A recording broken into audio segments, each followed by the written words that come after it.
Ishvara Parama Krishna Satchidananda Vigraha Anadir Adir Govinda Sarva Karana Karanam.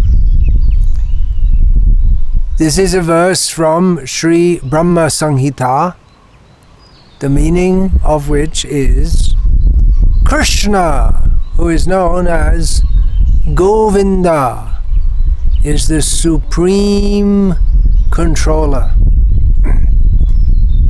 His form is completely spiritual. The nature of Satchidananda, eternity, bliss, and knowledge. There is no origin of him, for he is the origin of everything. And therefore, he is the cause of all causes. Well, that's a lot in one small verse. That's a lot to know, to understand. But if we can understand it, we don't need to understand everything else. This is all we need to know, is that Krishna is the supreme personality of Godhead, the supreme controller. His another name is Govinda. He indicates that he has so many other names.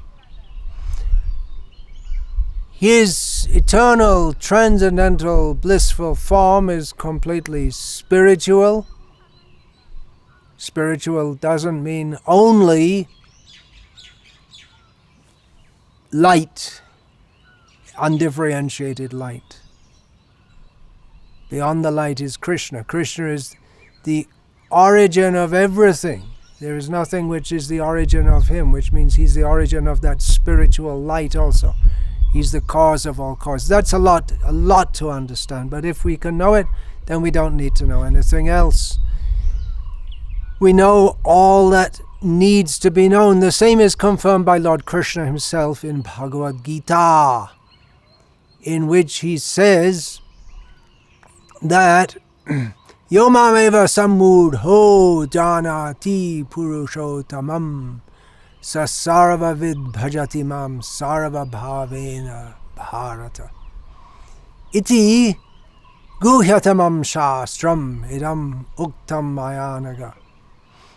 He tells Arjuna, who in these two verses at the end of the 15th chapter, he addresses Arjuna by two names. One is Bharata, great personality, descendant of the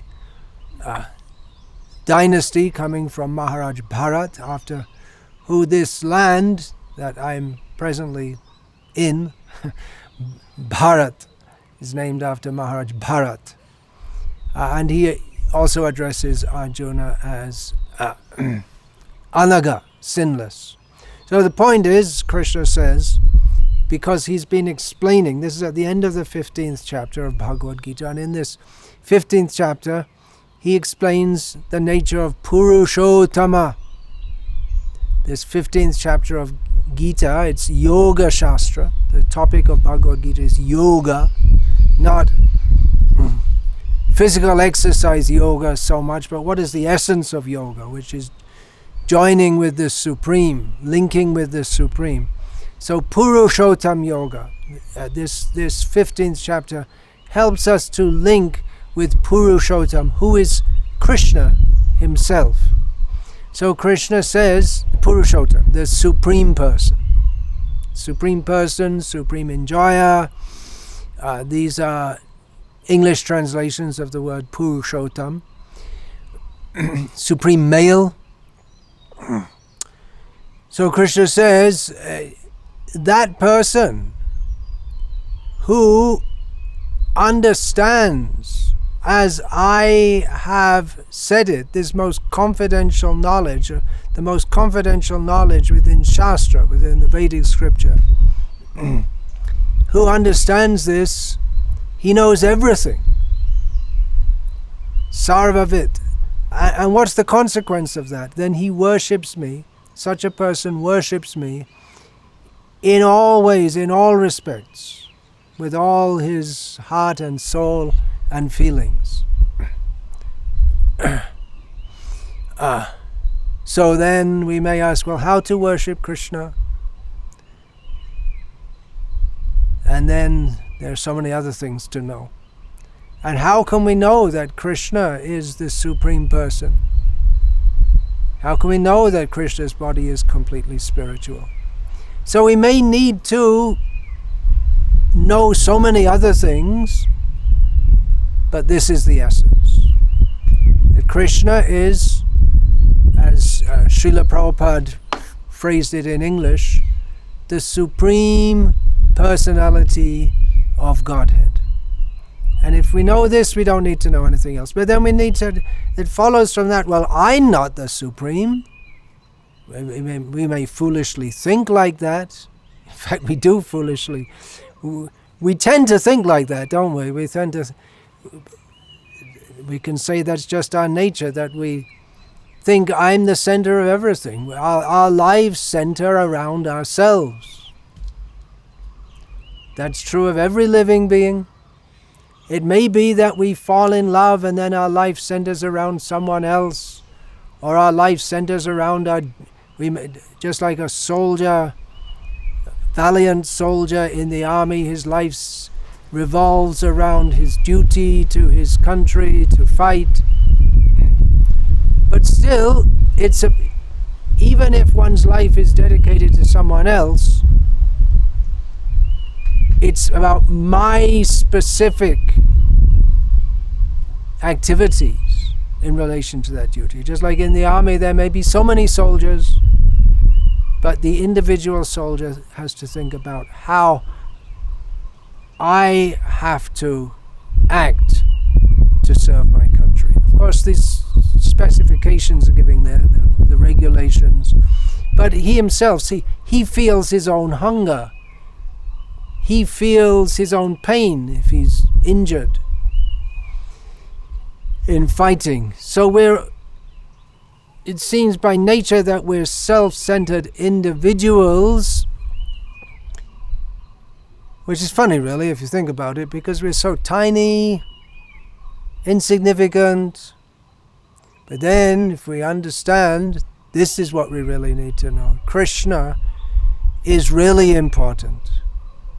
And if we center ourselves around Krishna, then we forget so much about ourselves. And instead of putting ourselves at the center of everything, then we think Krishna is the center of everything, which is correct. Krishna is the center of everything. And that in this way we join with Krishna. Our yoga with Krishna. We become joined with Krishna. Now we're separate from Krishna. And therefore, because we're separate, actually in one sense we can never be fully separate from Krishna. But we're not thinking about Krishna. We're thinking about so many other things, and therefore we think we have to know so many things. It's important for me to know how to build a building if I'm an architect, or at least know the theory of it. And the building contractor has to know how to practically do it, all the practicalities of it. So that's important. Someone has to do that. Maybe that's his service within society, or how he makes his livelihood so he can exist in this world. But it's not really important. It's because we've forgotten Krishna that we have to know so many things. Because if we know Krishna, we don't need to know how to live in this world. Yeah, well, to some extent, as long as we're in this world, we have to know, we have to consider how to eat and sleep and make arrangements for that. Actually, if we're fully surrendered to Krishna, ananyas chintayanto mang yejana pariyupasate tesham nityabhiyuktanam yogakshemam vahamyaham. Krishna says, for one who's just completely absorbed in thought of me, I look after him. I don't have any... Krishna completely looks after him. And we find there are some highly advanced devotees, it's as if they've forgotten the world. And they're not really here, they're just absorbed in thoughts of Krishna to the extent that they don't really live in this world. Their body is here, but their consciousness is elsewhere. But we who are aspiring to be devotees, or trying to come to the platform of pure devotion, pure absorption in Krishna,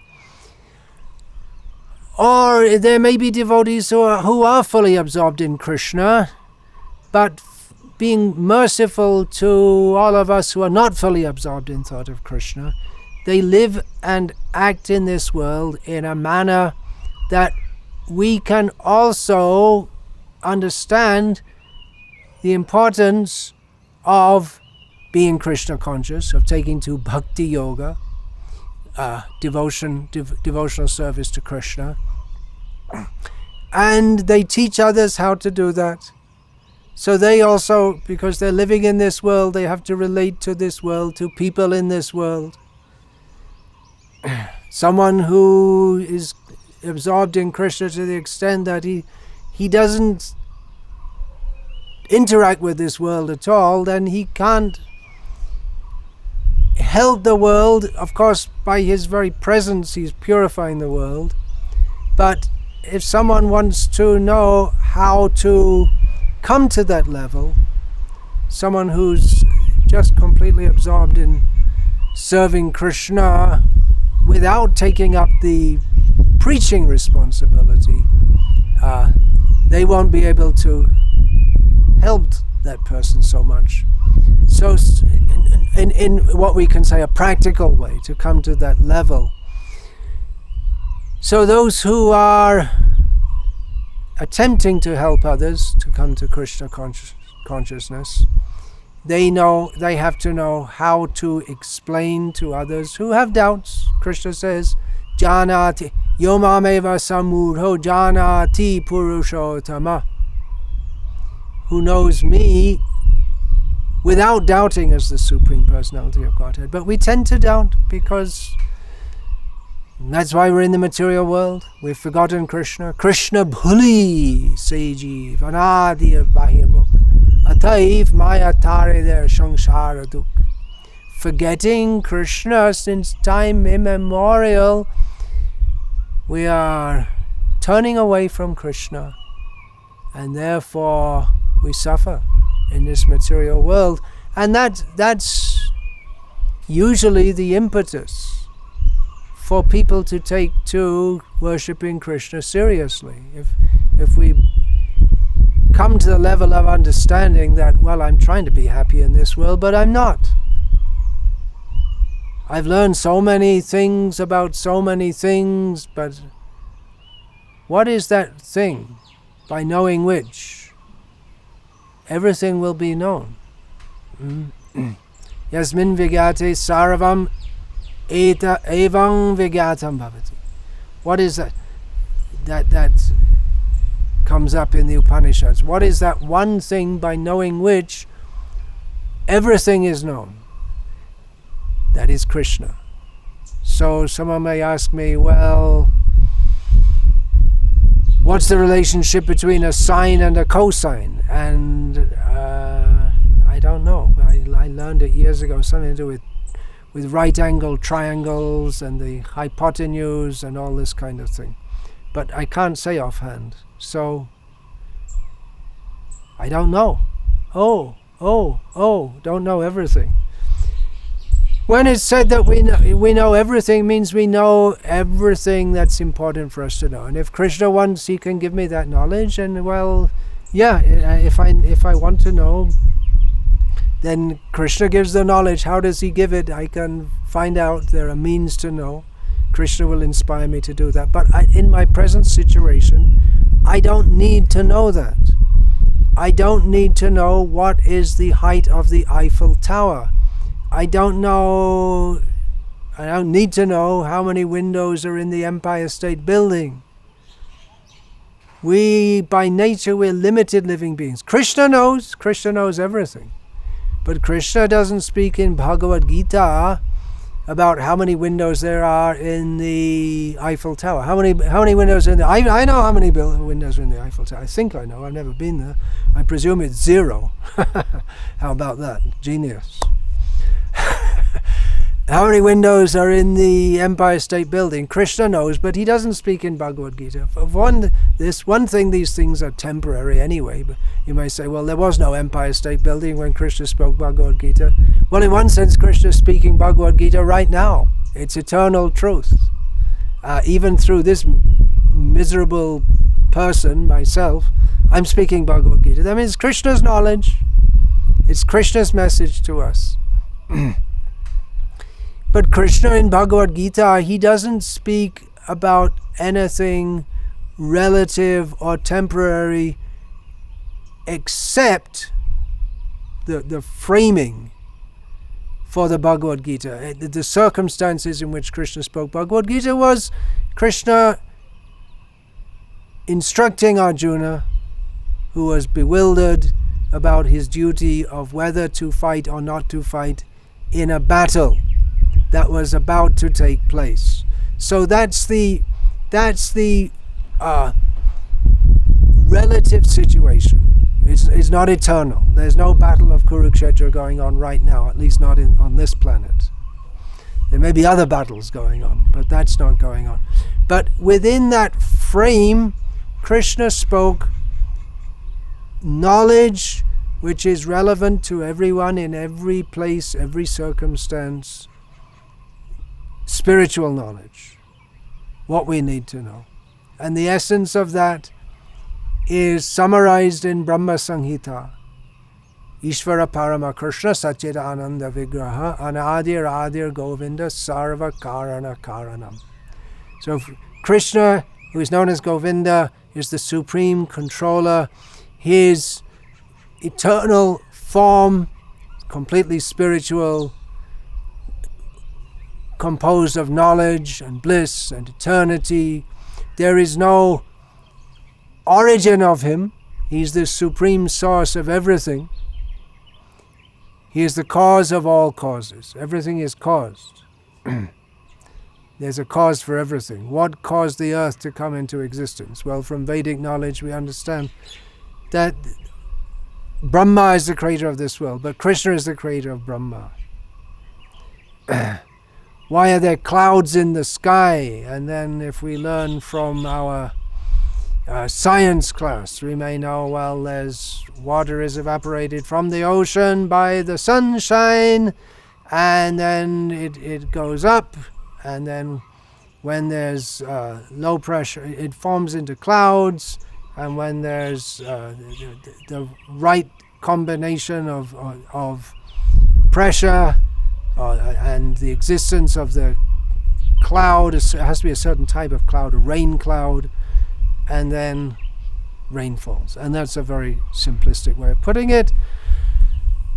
So we can say, what's the cause of the rain? The cause of the rain is the cloud. What is the cause of the cloud? Well, we could say it's the water, or it's the sunshine, or combination.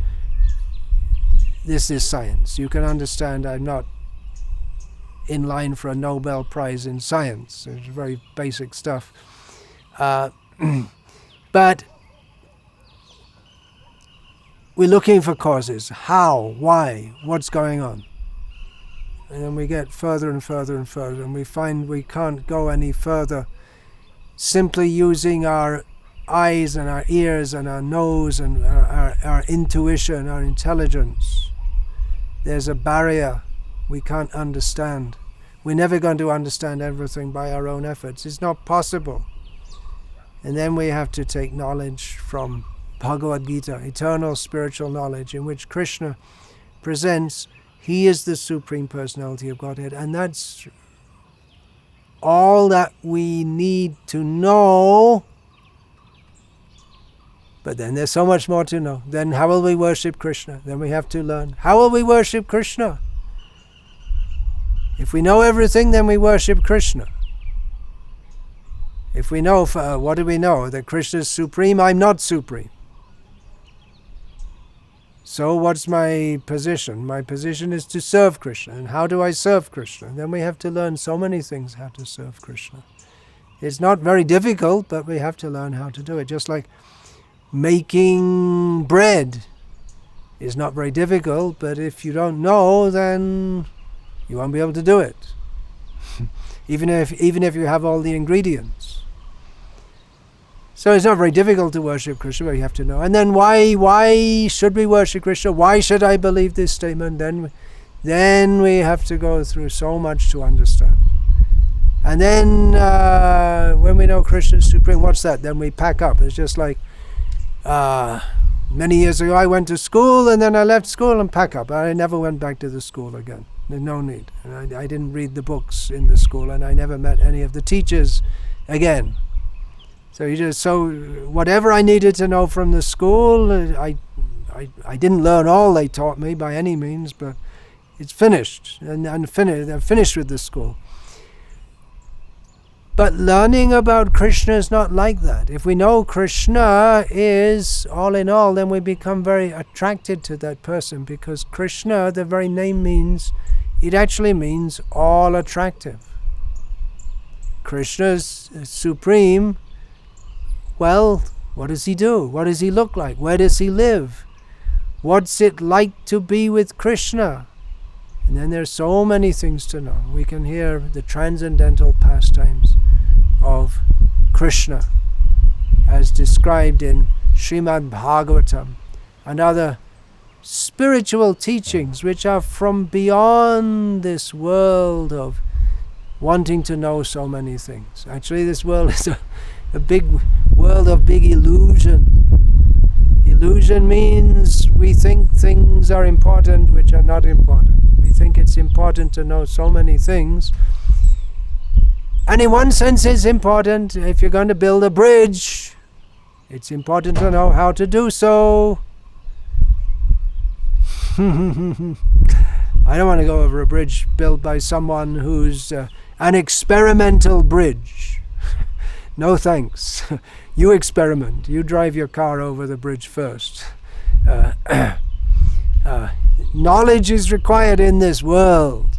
But the whole point is we don't require to be in this world. That's our mistake. Thinking that we are intrinsically part of this world. So as long as we're in this world, someone should know how to build bridges. Someone should know how to make bread. So many things to know. But we should know that the real thing that we need to know is Krishna. Krishna is the Supreme Personality of Godhead. I'm subordinate to Him, let me serve Him. And then let us serve Him. How will we do that? That we have to learn. We can begin already. If you've been so patient as to listen to this talk, then you're already serving Krishna, because this talking about Krishna I'm doing just now, and you're hearing about Krishna. That's the first way to serve Krishna, is to hear about Him.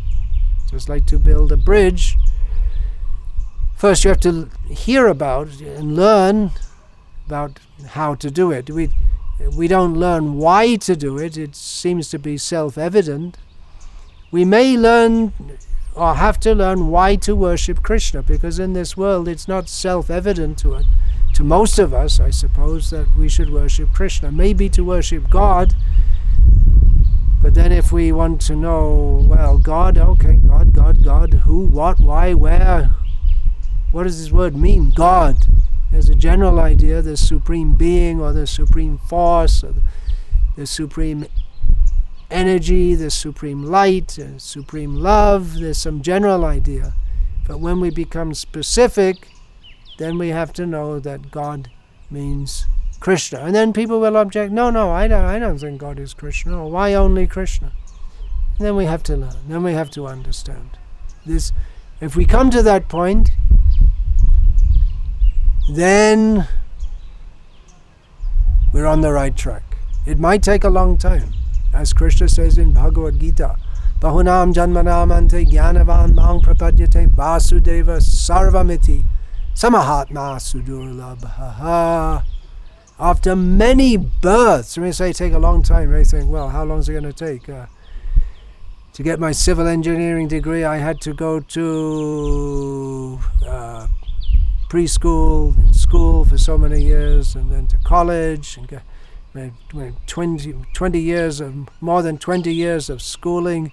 How long is it going to take? 20 years, 25 years? Krishna says it may take many lifetimes of trying to find out what is everything all about. And then someone who's doing that, and it doesn't mean just looking in books and scratching your head, to go on this path of spiritual understanding requires purity of character, purity of behavior. You can't be a drunkard and be a spiritualist. Not in the way that Krishna is speaking about here. I mean, Krishna can give spiritual blessings to anyone, however far away from him or however misbehaved they may be. But generally speaking, if one wants to advance on the path of spiritual consciousness, there's certain conditions he has to fulfill. Even for that matter, to be a civil engineer, to study in the class, you can't go into the class drunk. You'll be thrown out. That even to speak of learning material things, what to speak of learning spiritual things. So, to go on the path of spiritual knowledge requires discipline, proper behavior, good character, seriousness, dedication.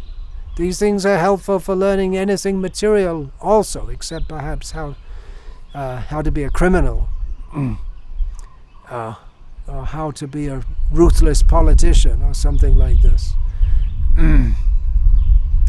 But the point here is that it may take many lifetimes to come to the point of understanding that Krishna is everything.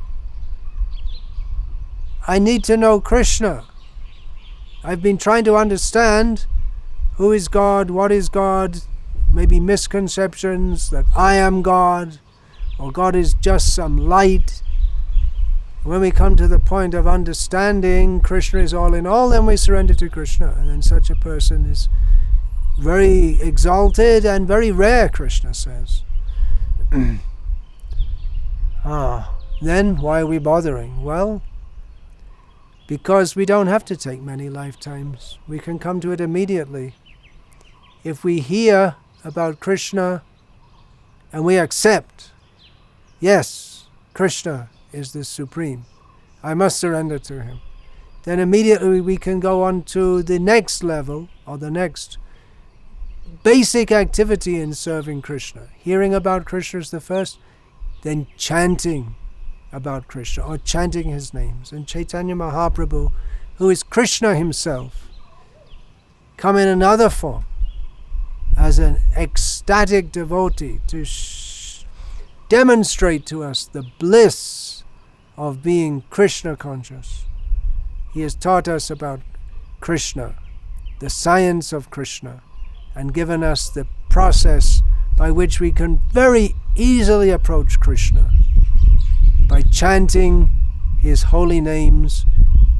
Krishna has so many names: Hari, Narayana, Govinda, Giridhari, but especially Chaitanya Mahaprabhu has emphasized these names, well-known names: Hare Krishna, Krishna Krishna, Hare Hare, Hare Rama, Rama Rama, Hare Hare. If we chant these holy names under the guidance of devotees who can help us, because the path of spiritual life is easy in one sense, but there may be so many pitfalls also. So if we chant these holy names, then gradually Krishna will reveal himself to us, and we don't need to know anything else.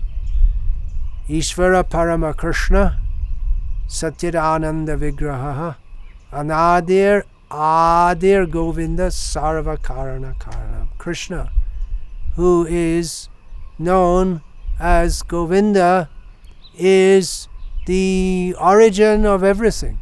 There is no origin of Krishna. His spiritual form is eternal, full of knowledge and bliss, and he is the cause of all causes. Hare Krishna, Krishna Krishna, Hare Hare, Hare Rama, Rama Rama.